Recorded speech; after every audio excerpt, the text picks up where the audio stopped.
नमस्कार मित्रांनो, श्रावण महिना म्हणजे भक्तीचा, साधनेचा आणि महादेवाच्या कृपेचा काळ। या महिन्यात केलेल्या काही खास गोष्टींमुळे जीवनातील संकट दूर होतात आणि घरात शांती, सुख, समृद्धी येते।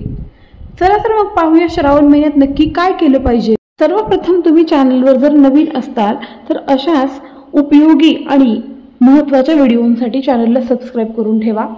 आता व्हिडिओचा महत्त्वाचा भाग मी सांगते तुम्हाला। आपला जो श्रावण महिना असतो त्या श्रावण महिन्यामध्ये पूर्ण महिनाभर किंवा सोमवारच्याच दिवशी तुम्ही शिवलिंगावर पाणी, दूध, मध, दही आणि तूप या गोष्टी अर्पण करायच्या। त्याचबरोबर बेलाचं जे पान असतं आणि धोत्र्याचं जे फूल असतं ते व्हायचंय। असं केल्यानं मानसिक शांती मिळते आणि आजार, संकट जे काही असतील ते दूर होतात। नंतर उपाय नंबर 2 आहे ओम नमः शिवायचा जो काही मंत्र जप आहे तो करायचा आहे। रोज 108 वेळा हा मंत्र जप केल्याने नकारात्मक ऊर्जा नष्ट होते। शक्य असेल तर रुद्राक्षाची माळ वापरावी। हा जप मनाला स्थिर करतो आणि घरातील तणाव कमी करतो। नंबर 3 आहे सोमवारचा उपवास। श्रावणातील सोमवार उपवास जो आहे तो महादेवाला सर्वाधिक प्रिय आहे। दिवसभर साधं अन्न, फळ किंवा फक्त पाणी पिऊन उपवास करावा। उपवासामुळे मन, शरीर शुद्ध होतं आणि भक्तांच्या इच्छा पूर्ण होतात।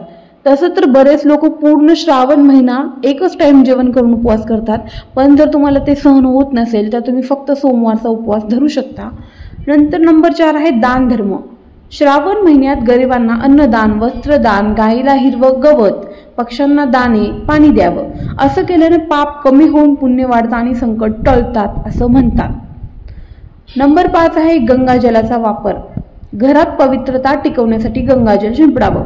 शिवपूजेत गंगाजलाचा वापर केल्यानं ते अत्यंत फलदायी मानलं जातं, त्यामुळे वाईट शक्तींपासून संरक्षणही होतं। नंतर नंबर 6 आहे स्तोत्रपठण व पारायण। शिवतांडव स्तोत्र, रुद्राष्टक आणि शिवपुराण किंवा गुरुचरित्राचं पारायण करावं। या वाचनाने घरातील नकारात्मक ऊर्जा नाहीशी होते आणि महादेवाची कृपा मिळते। तसं बघायला गेलं तर हे 6 उपाय आपण पूर्ण श्रावण महिनाभर करू शकतो। श्रावणाचा महिनाच इतका पवित्र आहे की त्यामध्ये तुम्ही जे काही देवासाठी कराल ते खूप गोष्टी महत्त्वाच्या आहेत। त्यामुळे महिनाभर तुम्ही उपवास करू शकता। महिनाभर तुम्ही रोज शिवलिंगाला दूध, दही, तूप सगळं काही अर्पण करू शकता।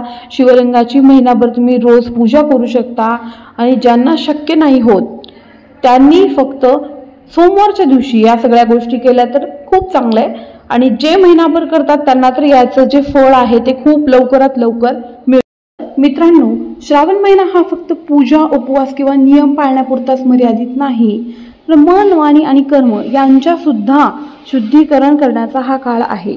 या महिन्यात भक्तिभावाने केलेले लहानसेही कार्य संकटे दूर करून आयुष्यात आनंद, समाधान आणि शांती घेऊन येतो।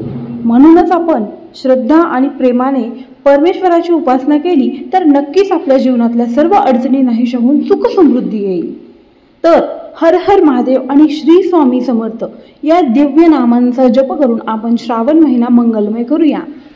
व्हिडिओ माझा जर तुम्हाला आवडला असेल तर चॅनलला नक्की सबस्क्राइब करा आणि अशाच महत्त्वाच्या व्हिडिओसाठी बेल आयकॉनला क्लिक करून ठेवा। धन्यवाद।